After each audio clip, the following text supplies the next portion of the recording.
Shalom, sejahtera Allah dan sukacita Roh Kudus kiranya melimpah atas kita semua. Mari kita siapkan hati untuk menyambut pemberitaan kebenaran firman. Dengan hati yang haus akan sabda Allah, kita akan dipuaskan. Dengan hati yang percaya akan janji Tuhan, kita akan diberkati. Mari kita sehati berdoa. Bapa di surga, nyanyian pujian syukur kami kiranya berkenan kepada Tuhan. Dan sekarang kami dengan sangat rindu hendak menyambut pemberitaan kebenaran firman Allah. Urapi hamba-Mu, tolong kami semua agar kami sungguh mengerti kehendak-Mu, percaya dan menyimpannya, serta kemudian melakukan setiap perintah-Mu. Kami siap diberkati, yang lemah dikuatkan, yang susah dihiburkan, yang sakit disembuhkan, yang mengalami berbagai macam pergumulan. Tuhan memberikan petunjuk jalan keluar. Dalam nama Tuhan Yesus Kristus kami berdoa, kami sambut firman-Mu pagi ini. Terpujilah nama Tuhan Yesus kekal selama-lamanya. Haleluya, haleluya, amin. Saudara-saudara, pergumulan kita di masa pandemi yang sudah masuk ke bulan kelima di negeri kita ini sungguh berat. Namun Alkitab, yaitu firman Allah, mengingatkan kepada kita, siapakah yang mengalahkan dunia selain daripada dia yang percaya bahwa Yesus adalah anak Allah. Dan pada ayat di atasnya, itu ayat 4, dari 1 Yohanes pasal 5, ditegaskan demikian. Inilah kemenangan yang mengalahkan dunia, yaitu iman kita. Artinya Bapak Ibu Saudara, tidak ada cara lain, tidak ada upaya apapun yang dapat mengalahkan dunia ini, dalam arti tidak hanya sistem duniawi, tetapi segala macam pergumulan, kesukaran, termasuk di dalamnya pandemi ini yang membawa dampak di berbagai bidang, kecuali satu, yaitu iman kita kepada Kristus. Karenanya Bapak Ibu Saudara, kita akan bersama memahami kebenaran firman dari Injil Lukas pasal 7, ayat 1 sampai dengan 10, sejajar dengan itu dalam Injil Matius pasal 8, ayat 5 sampai dengan ayat 13, dengan judul memiliki iman yang besar di masa sukar. Saudara-saudara, pada satu saat ketika Yesus selesai mengajar, Tuhan Yesus tiba di kota Kapernaum. Dan Alkitab menyatakan bahwa pada ayat 2, di situ ada seorang perwira yang mempunyai seorang hamba yang sangat dihargainya. Hamba itu sedang sakit keras dan hampir mati. Ketika perwira itu mendengar tentang Yesus, ia menyuruh beberapa orang tua-tua Yahudi kepadanya untuk meminta supaya ia datang dan menyembuhkan hambanya. Dalam Injil Matius pasal 8 ditulis bukan menyuruh hambanya, tetapi perwira itu sendiri yang datang kepada Tuhan Yesus. Lalu pada ayat yang keempat dari Injil Lukas pasal 7 tadi, Mereka datang kepada Yesus dan dengan sangat mereka meminta pertolongannya. Katanya, ia layak engkau tolong. Sebab ia mengasihi bangsa kita dan dialah yang menanggung pembangunan rumah ibadat kami. Lalu Yesus pergi bersama-sama dengan mereka. Ketika ia tidak jauh lagi dari rumah perwira itu menyuruh sahabat-sahabatnya untuk mengatakan kepadanya, kepada Tuhan Yesus, Tuhan, janganlah bersusah-susah sebab aku tidak layak menerima Tuhan di dalam rumahku. Sebab itu aku juga menganggap diriku tidak layak untuk datang kepadamu. Tetapi katakan saja sepatah kata, maka hambaku itu akan sembuh. Ayat 8. Sebab aku sendiri seorang bawahan, dan di bawahku ada pula prajurit. Jika aku berkata kepada salah seorang prajurit itu, pergi, maka ia akan pergi. Dan kepada seorang lagi, datang, maka ia datang. Ataupun kepada hambaku, kerjakanlah ini, maka ia mengerjakannya.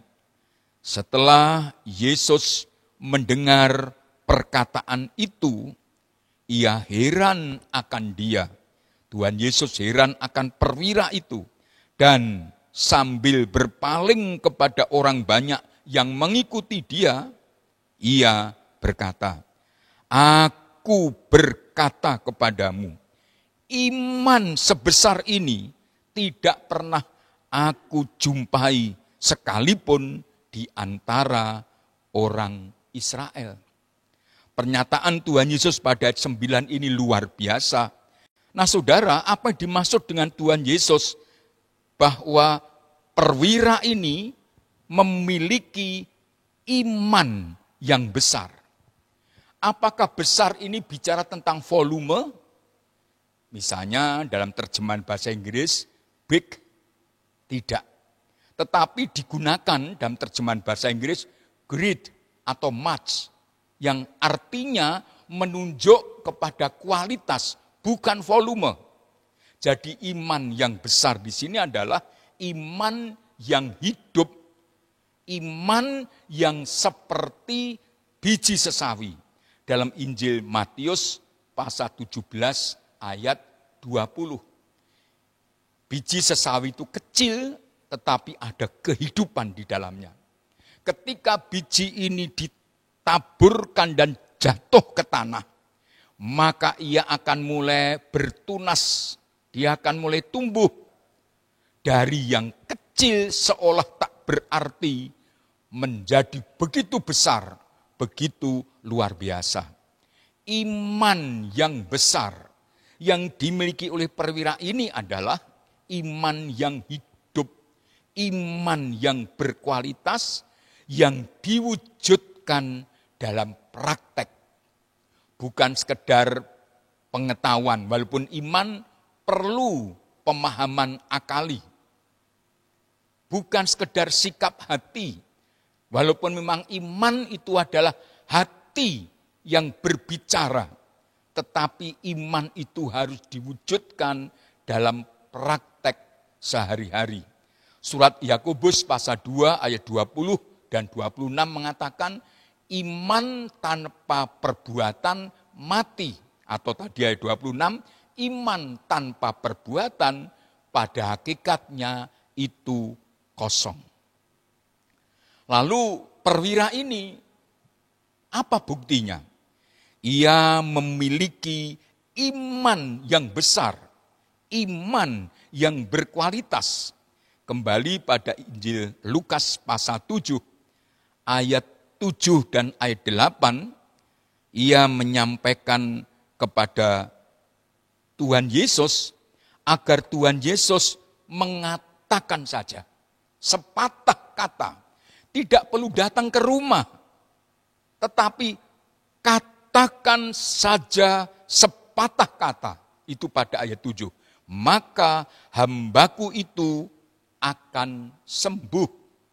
Ini menunjukkan imannya yang hidup, imannya yang kuat, iman yang besar yang mendatangkan pujian bagi Tuhan. Dan kalau kita membaca Injil Lukas pasal 7 pada ayat yang ke-10, dan setelah orang-orang yang disuruh itu kembali ke rumah, didapatinya lah hamba itu telah sehat kembali.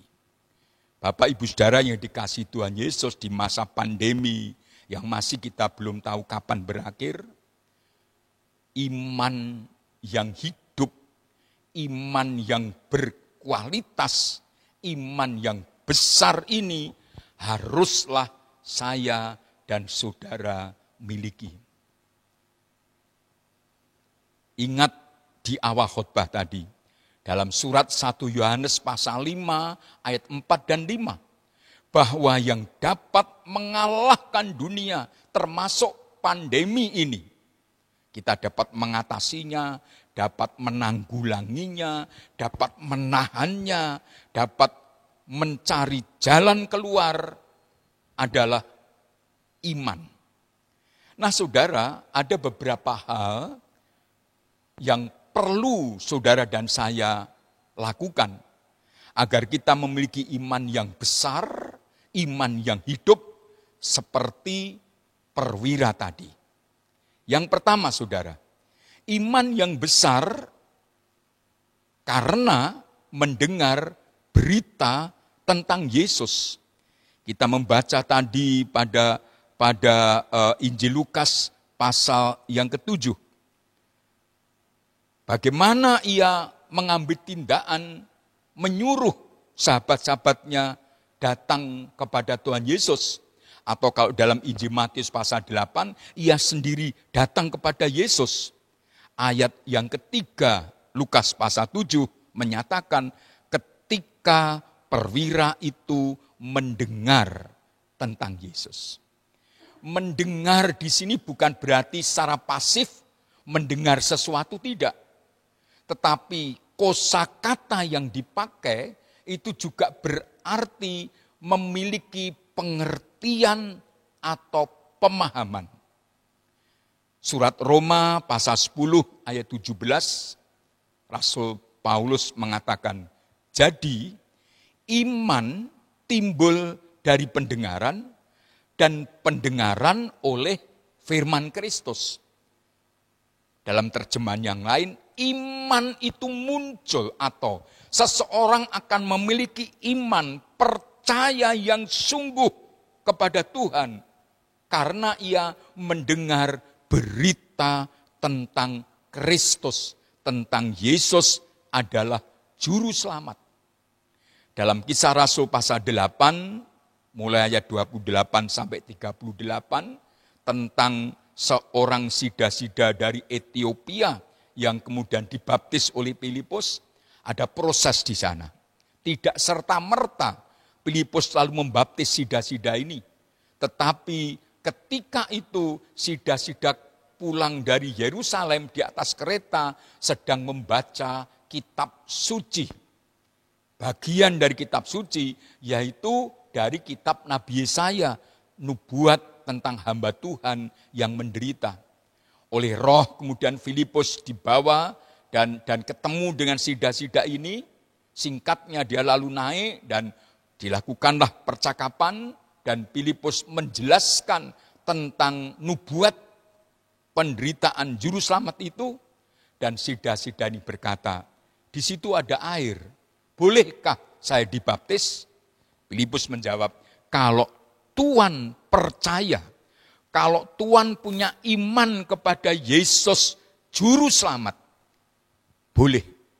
Dan sida-sida itu berkata, saya percaya Yesus Kristus adalah anak Allah. Kemudian sida-sida ini pun dibaptis.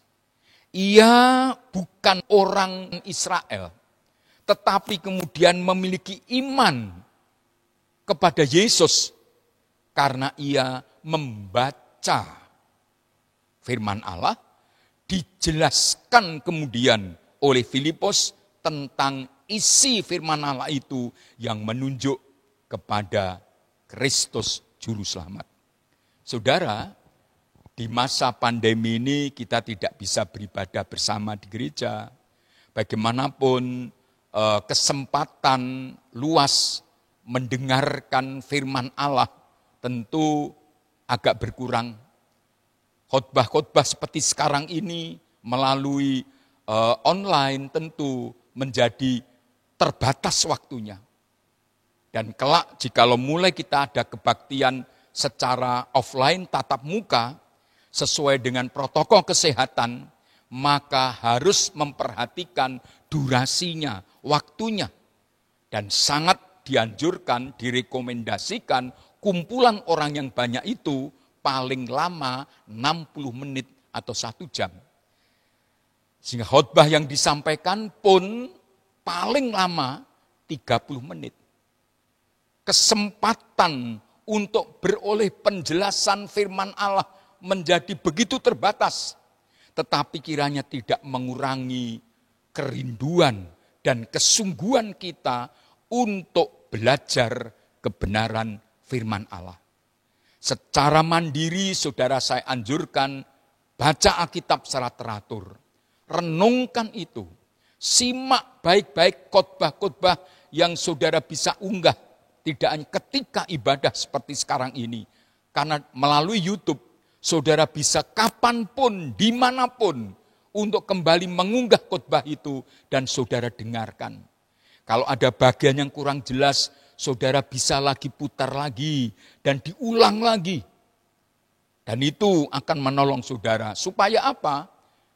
Iman kita tetap hidup. Sebagaimana Yesus katakan, seperti perwira ini. Saudara dan saya memiliki iman yang besar. Nah, kembali pada Injil Lukas pasal 7 tadi. Apa yang didengar perwira ini tentang Yesus? Kalau kita membaca, saudara, membandingkannya dengan Injil Matius yang sejajar menceritakan tentang perwira ini, maka kita akan mendapati keterangan di sana bahwa perwira ini mendengar tentang Yesus, tentang apa? Injil Matius pasal 7 pada ayat 28 dan 29 itu mengakhiri khotbah Yesus yang panjang yang disebut sebagai khotbah di bukit. Mulai pasal 5, pasal 6, dan kemudian pasal 7 Injil Matius. Orang-orang menjadi takjub. Mengapa? Sebab Yesus mengajar mereka sebagai orang yang berkuasa. Tidak seperti ahli-ahli Taurat mereka. Ini tentu berita ini sampai kepada perwira, karena perwira ini pun membantu komunitas Yahudi di Kapernaum membangun tempat ibadah. Dan apa yang ditulis Injil Matius pasal yang ke-7 ini, ayat yang ke-28-29, istilah berkuasa itu dalam terjemahan yang lain, terjemahan sederhana bahasa Indonesia pada versi yang kedua disebut seperti seorang pembesar yang berhak memberi perintah yang harus diikuti. Seseorang ketika melihat dan atau mendengar sesuatu pasti ada cara pandang subjektif. Tergantung siapa dia, seberapa jauh wawasannya, seberapa banyak pengalamannya. Maka sebagai seorang perwira ketika ia mendengar bahwa Yesus ini mengajar sebagai orang berkuasa, di benaknya langsung muncul pikiran, oh ini seperti seorang komandan yang punya otoritas untuk memberi perintah kepada anak buah, dan anak buah harus menurut. Itu sebabnya tadi dalam Injil Lukas pada pasal yang ke-7, dia berkata kepada Tuhan Yesus, katakan saja sepatah kata. Lalu ia menyampaikan dia sendiri sebagai seorang perwira punya otoritas. Kalau dia menyuruh, memerintahkan kepada bawahannya, prajuritnya atau hambanya, pasti prajurit atau hambanya itu akan mengerjakan. Ia tahu dari apa yang ia dengar, Yesus ini pribadi yang berwibawa, pribadi yang berkuasa, yang punya hak untuk memerintah yang harus diikuti.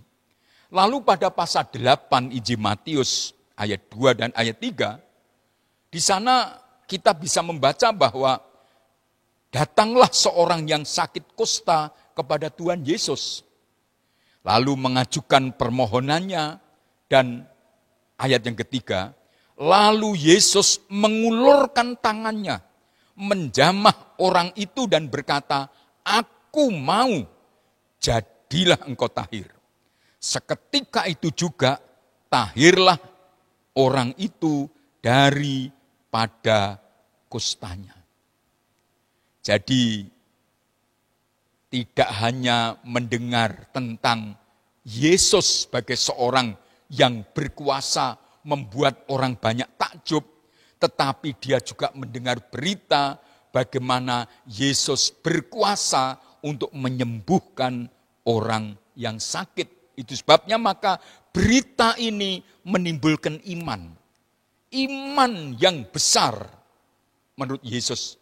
Iman yang hidup sehingga dia berkata, katakan sepatah kata saja Tuhan, hambaku pasti akan sembuh.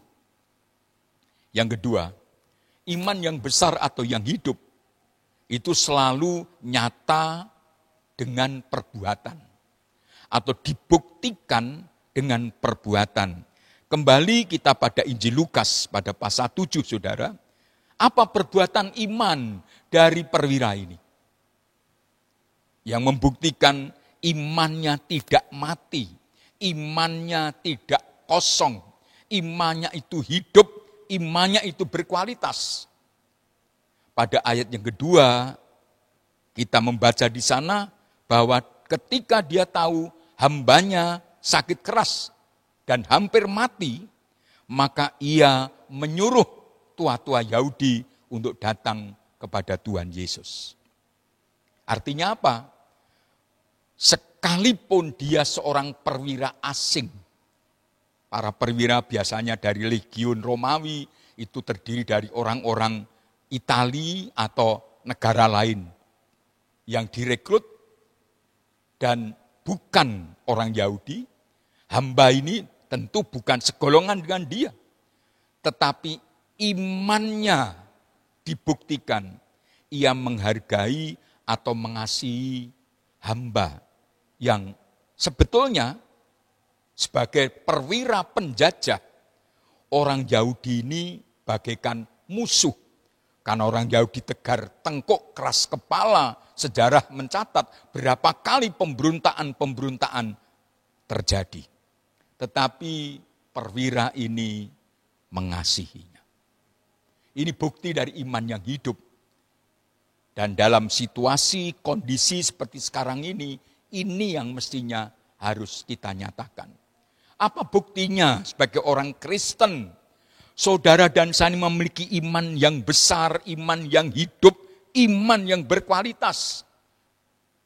Bahwa sekalipun kita sendiri mengalami pelbagai kesukaran, kesulitan, terjangan, taufan yang sekonyong-konyong ini, yang nyaris merobohkan kehidupan kita, tetapi kita tidak pernah kehilangan kasih kepada orang lain, kepada sesama, siapapun dia. Dalam Injil Matius pasal 25 ayat 40, ketika di sana sang raja itu mengadili hamba-hambanya, dia berkata kepada segolongan hambanya, bahwa kamu telah mengunjungi orang-orang sakit, mengunjungi orang-orang di penjara.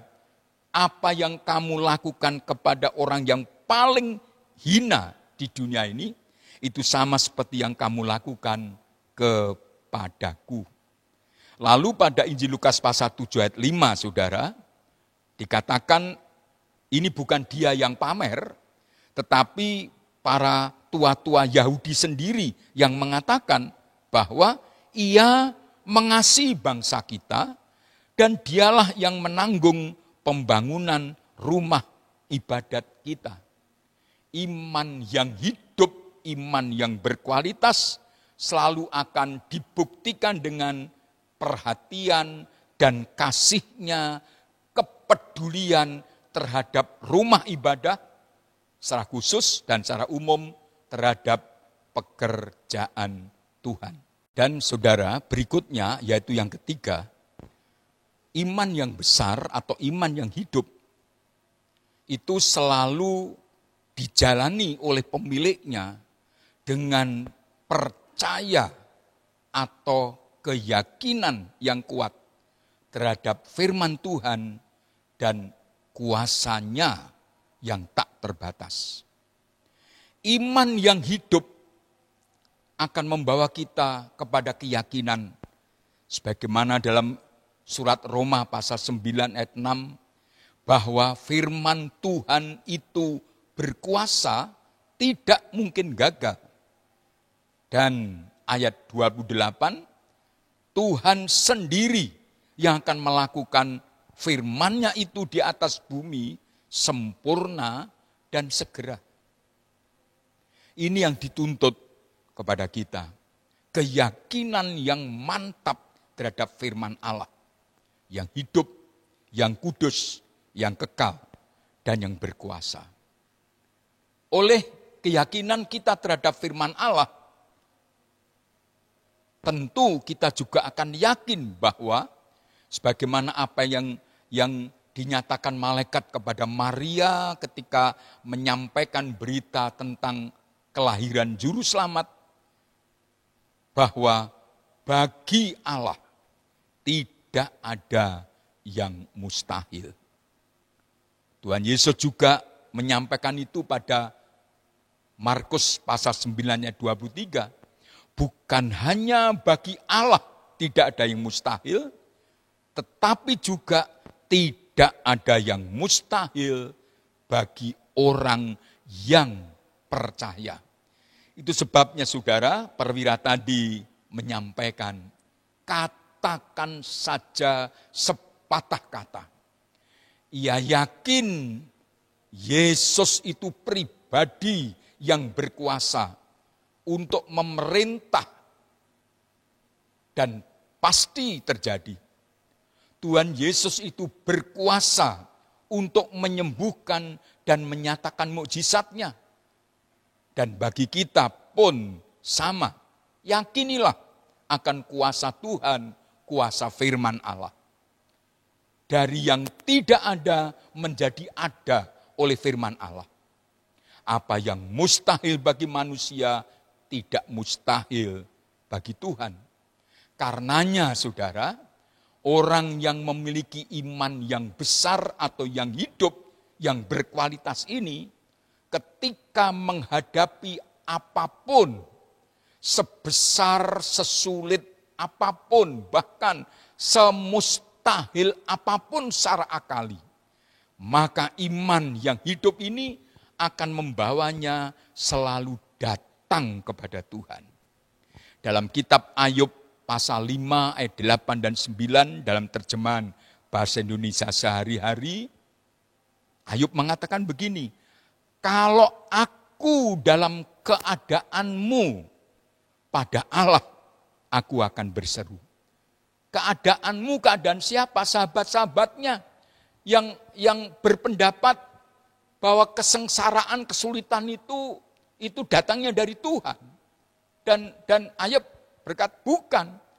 Kalau aku dalam keadaanmu mengalami kesukaran, mengalami pergumulan, menghadapi berbagai macam masalah, aku akan berseru kepada Allah.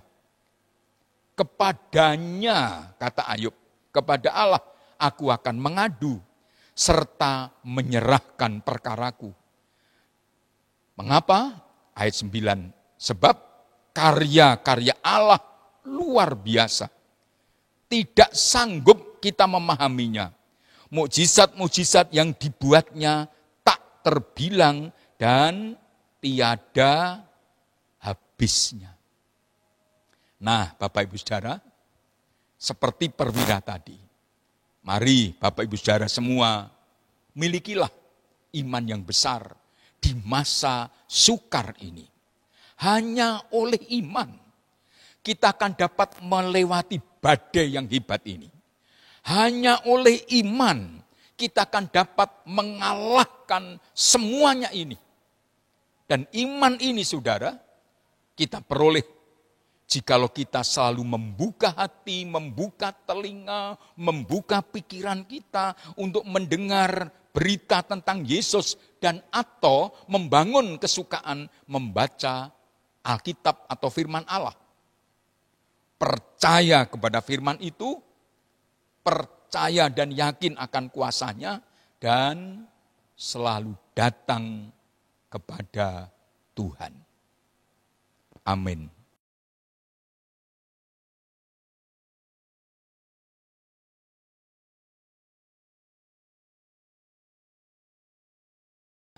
Bapak Ibu Saudara yang dikasihi Tuhan Yesus, mari kita siapkan hati untuk masuk pada perjamuan Tuhan yang kudus. Setelah kita menyambut firman Allah, agar sungguh firman yang kita dengar ini memunculkan iman yang kuat, yang besar, yang hidup dalam diri kita masing-masing. Mari kita berdoa. Bapa di surga, firman Allah yang hidup dan kudus serta berkuasa telah kami terima. Dan oleh firman ini ya Tuhan, kiranya iman kami dikuatkan, diteguhkan, menjadi iman yang besar dan hidup yang berkenan kepada Tuhan. Sekarang Bapa di surga, kami siapkan hati untuk masuk pada pesta perjamuan Tuhan yang kudus. Ampuni setiap dosa kesalahan kami. Darah Kristus menyucikan baik dosa perbuatan, perkataan, angan, dan niat hati kami yang tidak sesuai dengan kehendak-Mu. Dan kiranya mengurapi kami semua melalui pesta Tuhan yang kudus ini. Kami beroleh berkat-berkat-Mu, berkat rohani dan juga berkat jasmani. Dalam nama Tuhan Yesus Kristus kami berdoa, dan apa yang telah kami terima daripada-Mu, kami teruskan kepada segenap jemaat-Mu, dalam nama Bapa, Anak, dan Roh Kudus. Haleluya. Amin. Sekarang, mari kita bangkit berdiri. Dan kepada yang bertugas di antara saudara membagikan roti dan anggur perjamuan kudus dipersilakan. Kita akan bersama menyanyi Darah-Mu Yesus sucikan daku.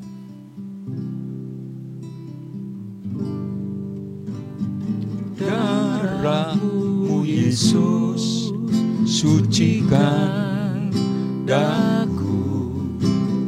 Darah-Mu Yesus bebaskanku. Darah-Mu Yesus ubahkan daku. Ku dijadikan baru. Darah-Mu Yesus sucikan daku. Darah-Mu Yesus bebaskanku. Darah-Mu Yesus ubahkan daku. Ku dijadikan baru. dijadikan baru, ku dijadikan baru. Saudara, dengan roti kita pegang di tangan kanan, cawan anggur di sebelah kiri, dengarkanlah firman Tuhan. Dan ketika mereka sedang makan, Yesus mengambil roti, mengucap berkat, memecah-mecahkannya, lalu memberikannya kepada murid-muridnya dan berkata, ambillah, makanlah, inilah tubuhku. Saudara-saudara, apakah saudara semua mengaminkan firman Allah ini? Amin. Haleluya.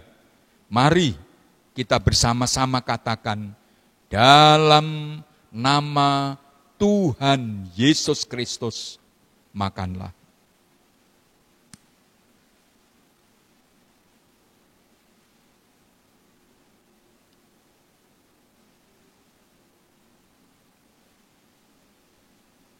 Sekarang cawan anggur di tangan kanan, angkatlah tinggi-tinggi dan dengarlah firman Tuhan. Sesudah itu ia mengambil cawan, mengucap syukur, lalu memberikannya kepada mereka dan berkata, minumlah kamu semua dari cawan ini, sebab inilah darahku, darah perjanjian yang ditumpahkan bagi banyak orang untuk pengampunan dosa. Apakah Bapak Ibu Saudara semua mengaminkan firman Allah ini? Amin. Haleluya. Mari kita katakan bersama, dalam nama Tuhan Yesus Kristus, minumlah.